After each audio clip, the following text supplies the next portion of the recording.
Subscribe کریں احسن الاسلام official channel کو اور دبائیں بیل آئیکن کو تاکہ آپ ہر آنے والی لیٹسٹ اپڈیٹ سے آگاہ رہیں۔ ناظرین کرام،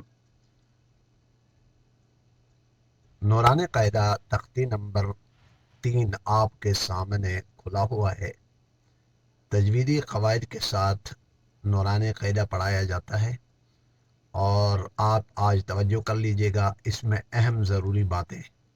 نمبر 1 تو ان کو حروف مقطعات کہا جاتا ہے۔ اس کو حروف مقطعات مقطعات کا معنی ہے کہ کاٹ کاٹ کر پڑھنا، یعنی ہر حرف کو جدا جدا کر کے پڑھنے کو حروف مقطعات، مقطع کر کے پڑھنا، علیحدہ علیحدہ کر کے پڑھنا۔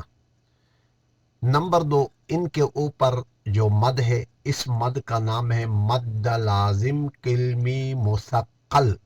مد لازم کلمی مثقل۔ مثقل کا معنی ہے یعنی لمبا کر کے کھینچ کے پڑھنے کو مثقل کہتے ہیں، یاد رکھ لیں۔ اور نمبر 2، اس میں اہم ضروری بات کہ اکثر اور بیشتر لوگ یہاں بہت بڑی غلطی کھا جاتے ہیں، اس لیے گزارش یہی ہے کہ ان الفاظ کی طرف ذرا توجہ کر لیجئے گا۔ آگے آپ کے سامنے کھلا ہے اور پورا 2 لائنوں کا میں نے جو ہے نا ہائی لائٹ کر لیا ہوا ہے، ذرا دیکھ لیجئے گا۔ بسم اللہ الرحمن الرحیم، الف لام میم۔ الف لام کے میم کے اوپر جو ہے نا شدہ ہے، لام کو میم کے ساتھ لام لام کر کے دونوں ہونٹوں کو یوں لام میم، الف لام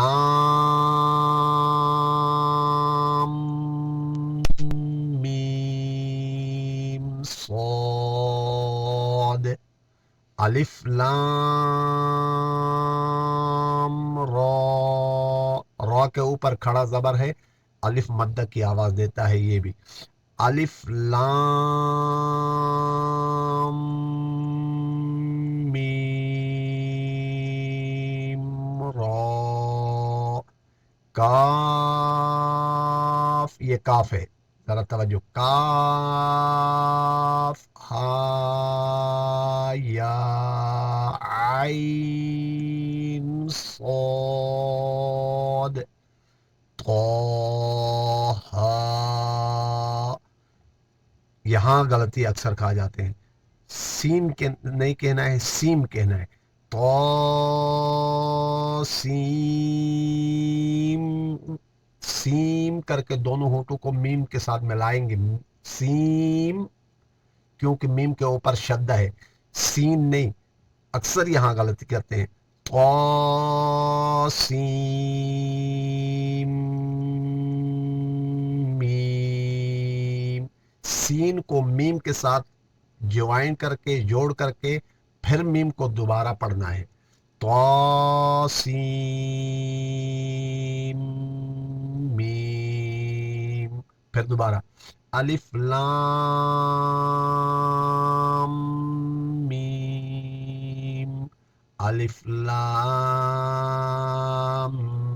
میم صاد، الف لام را، الف لام میم را۔ کاف ہا یا عین صاد طہ طاسیم میم۔